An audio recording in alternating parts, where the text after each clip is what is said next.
Hey guys, അപ്പോൾ ഇതൊരു after school റൊട്ടീനാണ്.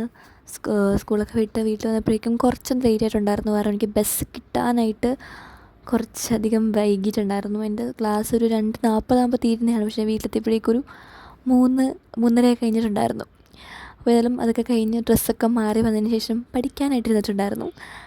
ഞാൻ ഫസ്റ്റിലെ തന്നെ പഠിക്കാനിരുന്നിട്ടുണ്ടായിരുന്നത് അക്കൗണ്ടൻസി ആയിരുന്നു. അക്കൗണ്ടൻസിലെ തിയറി പോർഷൻസ് ഒന്ന് സ്റ്റാർട്ട് ചെയ്യാമെന്ന് വിചാരിച്ചു. അപ്പോൾ ഞാനിത് നേരത്തെ അക്കൗണ്ടൻസി എക്സാമിൻ്റെ സമയത്തെന്തോ ഞാൻ നോട്ട്സും കാര്യങ്ങളൊക്കെ പ്രിപ്പയർ ചെയ്തിട്ടുണ്ടായിരുന്നു അക്കൗണ്ടൻസിക്ക് വേണ്ടിയിട്ട്.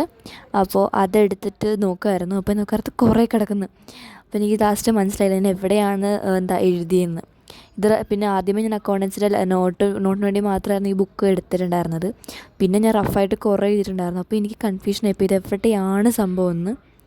ലാസ്റ്റ് അത് കണ്ടുപിടിച്ചെടുത്തിട്ട് തുടങ്ങിയിട്ടുണ്ടായിരുന്നു അക്കൗണ്ടൻസി പഠിക്കാനായിട്ട്. സ്കൂളൊക്കെ വിട്ട് വന്നതിന് ശേഷം എനിക്ക് നല്ലപോലെ മടിയും ക്ഷീണമൊക്കെ ഉണ്ടായിരുന്നു. ഞാൻ കുറച്ച് നേരം ഒന്ന് കിടന്നിട്ടുണ്ടായിരുന്നു. അതിൻ്റെയാണ് ഉറക്കപ്പിച്ച് എൻ്റെ ഫേസിൽ ചെറുതായിട്ടൊന്ന് കാണാൻ പറ്റും. ഞാൻ വന്നതിന് ശേഷം നല്ലപോലെ ഫുഡ് കഴിച്ചിട്ടുണ്ടായിരുന്നു. എനിക്ക് വിശന്നിട്ടാണ് ഞാൻ വന്നത്. കാരണം ഓൾറെഡി ലേറ്റ് ആയിട്ടാണ് വന്നത്. അപ്പോൾ ബസ് സ്റ്റോപ്പിൽ കുറേ നേരം വെയിലൊക്കെ കൊണ്ട് നിന്ന് ലാസ്റ്റ് വീട്ടിലെത്തിയപ്പോഴേക്കും ഞാൻ നല്ലതുപോലെ ഫുഡ് കഴിച്ചിട്ടുണ്ടായിരുന്നു. ആ ഒരു ക്ഷീണത്തിൽ ഞാൻ നേരെ കയറി കിടന്ന് ഉറങ്ങിയിട്ടുണ്ടായിരുന്നു. കുറച്ച് നേരം കിടന്നിട്ടുണ്ടായിരുന്നുള്ളൂ. അത് കഴിഞ്ഞപ്പോഴേക്കും പഠിക്കണമല്ലോ എന്നാലോചിച്ച് ഞാൻ വീണ്ടും എഴുന്നേറ്റ് വന്നിട്ടുണ്ടായിരുന്നു. എനിക്ക് പിന്നെ കുറച്ചധികം നേരം പഠിച്ചു കഴിഞ്ഞാൽ തന്നെ മടി വരുന്ന ഒരാളാണ്. പ്രത്യേകിച്ച് എക്സാമിൻ്റെ സമയം അല്ലാണ്ട് ഞാനിരുന്ന് പഠിക്കുകയാണെങ്കിൽ മടി കുറച്ചും കൂടെ കൂടും. അപ്പോൾ ഞാൻ കുറച്ച് മോട്ടിവേഷനൊക്കെ വേണ്ടിയിട്ട് ഞാൻ കുറച്ച് യൂട്യൂബിൽ കുറച്ച് വീഡിയോസൊക്കെ കണ്ടിട്ടുണ്ടായിരുന്നു. അതെല്ലാം കണ്ടിട്ടിരിക്കുമ്പോഴേക്കും നമുക്കൊന്ന് പഠിക്കാനൊക്കെ ആയിട്ട് തോന്നുമല്ലോ. പക്ഷേ അത് കണ്ടതിന് ശേഷം ഞാൻ അതിനകത്ത് തന്നെ കുറച്ച് നേരം ഫോൺ നോക്കി നിന്നിട്ടുണ്ടായിരുന്നു. കുറച്ച് മോട്ടിവേഷനായിട്ട് വീഡിയോ കാണാമെന്നൊക്കെ വിചാരിച്ചിട്ട് അങ്ങനെ അത് കണ്ട് കുറച്ച് നേരം ഇരുന്നു. അതിനുശേഷം വീണ്ടും ഞാൻ പഠിക്കണമല്ലോ എന്ന് വിചാരിച്ചിട്ട് വീണ്ടും എഴുന്നേറ്റ് വന്നിട്ടാണ് ഞാൻ അക്കൗണ്ടൻസിലെ ബുക്ക് തുറന്ന് പഠിക്കാനായിട്ടിരുന്നിട്ടുണ്ടായിരുന്നത്. അക്കൗണ്ടൻസിയൊക്കെ കഴിഞ്ഞതിന് ശേഷം ഞാൻ ബിസിനസ് എടുക്കാമെന്ന് വിചാരിച്ചിട്ടുണ്ടായിരുന്നു. പിന്നെ ബിസിനസ് ഓപ്പൺ ചെയ്ത് ബിസിനസ്സിൽ ഞാൻ ഇപ്പോൾ പുതിയതായിട്ടൊരു ചാപ്റ്റർ തുടങ്ങിയിട്ടുണ്ട് ഞങ്ങളുടെ സ്കൂളിൽ. അത് തന്നെ അങ്ങോട്ട് പഠിച്ചേക്കാമെന്ന് വിചാരിച്ചിട്ട് അതെടുത്തിട്ടുണ്ടായിരുന്നു. കാരണം ഞങ്ങളുടെ സ്കൂളിൽ ഇന്ന് ക്വസ്റ്റ്യൻസും കാര്യങ്ങളൊക്കെ ചോദിച്ചിട്ടുണ്ടായിരുന്നു മാഡം. അപ്പോൾ ഈ ഒരു ചാപ്റ്ററിൽ നിന്ന് എന്നോട് ചോദിച്ചിട്ടില്ല. ബാക്കി കുറേ പിള്ളേരോടൊക്കെ ചോദിച്ചിട്ടുണ്ടായിരുന്നു. കഴിഞ്ഞ ചാപ്റ്ററിൽ നിന്ന് ചോദിച്ചിട്ടുണ്ടായിരുന്നു. അതിന് എനിക്ക് എന്തോ പറയാൻ പറ്റിയിട്ടുണ്ടായിരുന്നു. അതുകൊണ്ട് വലിയ കുഴപ്പമുണ്ടായില്ല. പക്ഷേ മാഡം ഇന്ന് ചോദിക്കാത്തവരോടും പിന്നെ ഇന്ന് ചോദിച്ചവരോടും ഒക്കെ നാളെ ചോദിക്കും എന്നൊക്കെയാണ് പറയുന്നത്. അപ്പോൾ എനിക്ക് ക്ലാസ്സിൽ എഴുന്നേറ്റിരിക്കാൻ വയ്യ.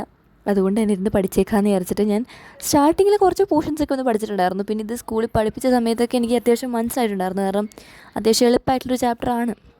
കുറേ തിയറി ഉണ്ട്. പക്ഷേ നമ്മൾ മനസ്സിലാക്കിയിരുന്ന് പഠിക്കുകയാണെങ്കിൽ കുറച്ചും കൂടെ എളുപ്പമാവും. ഈ കാണാപ്പാഠം പഠിക്കാൻ നിൽക്കരുത്. എൻ്റെ പോലെ മണ്ടത്തരമൊന്നും കാണിച്ച് വെക്കരുത്. ബിസിനസ്സൊക്കെ നമുക്കൊരിക്കലും കാണാപ്പാഠം പഠിച്ച് പോയിട്ട് ഒരു കാര്യമില്ല. മനസ്സിലാക്കി തന്നെ പഠിക്കണം. അങ്ങനെ അതും ഞാൻ ഒരു വിധമൊക്കെ നോക്കിയിട്ടുണ്ടായിരുന്നു. പിന്നെ എനിക്ക് എന്തൊക്കെയോ ഒരു ഡിഫറൻസ് പോലെ ഫീൽ ചെയ്തിട്ട് ഞാൻ ടെക്സ്റ്റ് ബുക്ക് എടുത്തിട്ടുണ്ടായിരുന്നു. ടെക്സ്റ്റ് ബുക്ക് എടുത്ത് നോക്കിയപ്പോഴേക്കും മനസ്സിലായി വലിയ കുഴപ്പമൊന്നുമില്ല, ഏകദേശം സെയിം തന്നെയാണെന്ന്. പിന്നെ ടെക്സ്റ്റ് ബുക്ക് ഞാൻ മാറ്റി വെച്ചിട്ട് ഗൈഡ് നോക്കി തന്നെ പഠിക്കുകയാണ്. ഞാൻ ആദ്യമേ മേടിച്ച ടെക്സ്റ്റ് ബുക്ക് അധികം ഞാൻ യൂസ് ചെയ്തിട്ടില്ല. പക്ഷേ സിലബസൊക്കെ ഒന്ന് പഠിച്ച് തീർത്തതിന് ശേഷം എനിക്ക് ടെക്സ്റ്റ് ബുക്ക് ഒന്നും കൊണ്ട് റെഫർ ചെയ്യണം എന്നുണ്ട്. അപ്പോൾ ആദ്യമേ സിലബസ് നമ്മൾ പഠിച്ച് തീർക്കണം. പിന്നെ ഇന്ന് എൻ്റെ ഞങ്ങളുടെ സെമിനാർ ഞാൻ ഇന്നലെ പറഞ്ഞിട്ടുണ്ടായിരുന്നു സെമിനാർ നടത്തുമെന്ന് IP-യുടെ. പക്ഷേ അത് നടത്തിയിട്ടുണ്ടായിരുന്നില്ല. അതുകൊണ്ട് തന്നെ സ്കൂളിൽ നിന്ന് വന്നതിന് ശേഷം ഞാൻ വീണ്ടും ഇരുന്ന് പഠിക്കാനിരുന്നിട്ടുണ്ടായിരുന്നു. സെമിനാർ നടത്താൻ പറ്റാത്തതിൻ്റെ കാരണം എന്താണെന്ന് വെച്ചാൽ ഞങ്ങൾക്ക് ക്രിസ്മസ് ഡേൻ്റെ സെലിബ്രേഷൻ വേണ്ടിയിട്ടുള്ള പ്രാക്ടീസ് ലാസ്റ്റ് 2 പീരീഡത്തേക്ക് മാറ്റി വെച്ചു. അപ്പോൾ ഞങ്ങളുടെ ലാസ്റ്റ് 2 പീരീഡ് IP ആയിരുന്നു. അതുകൊണ്ട് തന്നെ അതങ്ങോട്ട് പോയി കിട്ടി. ആരും കയറിയില്ല. പ്രാക്ടീസ് ആയതുകൊണ്ട് തന്നെ ആരും കയറിയിട്ടുണ്ടായിരുന്നില്ല. അതുകൊണ്ട് തന്നെ സെമിനാർ അങ്ങോട്ട് പോയി കിട്ടി. പക്ഷേ നാളെ എന്തായാലും സെമിനാർ എടുക്കും. കാരണം എന്താണെന്ന് വെച്ചാൽ നാളത്തെ ഞങ്ങളുടെ IP period 3rd or 2nd എങ്ങാണ്ടാണ്. അപ്പോൾ ഉറപ്പായിട്ടും നാളെ എടുത്തിരിക്കും.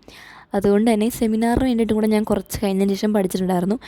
ഈ ഒരു ബിസിനസ് പഠിച്ചതിന് ശേഷം ഞാൻ വലിയൊരു ഗ്യാപ്പ് എടുത്തിട്ടുണ്ടായിരുന്നു. വലിയൊരു ബ്രേക്ക് എടുത്തിട്ട് ഞാൻ വീണ്ടും ഒരു പണിയില്ലാണ്ട് ചുമ്മാ മാറി കിടന്നിട്ടുണ്ടായിരുന്നു. അതിന് ശേഷം വീണ്ടും എഴുന്നേറ്റ് വന്നിരുന്നിട്ടാണ് ഇത് പഠിക്കാനായിട്ടിരുന്നിട്ടുണ്ടായിരുന്നത്. ഞാൻ ജസ്റ്റ് നോട്ട്ബുക്കിൽ എഴുതി വെച്ചിട്ടുണ്ടായിരുന്നു. പിന്നെ എൻ്റെ ടാബിലാണ് ഞാൻ നോക്കിയിട്ട് അത് പ്രിപ്പയർ ചെയ്തിട്ടുണ്ടായിരുന്നത്. നോട്ട്ബുക്കിൽ ഞാൻ എഴുതി വെച്ചിട്ടുണ്ടായിരുന്നു സ്കൂളിൽ കൊണ്ടുപോകാൻ വേണ്ടിയിട്ട്.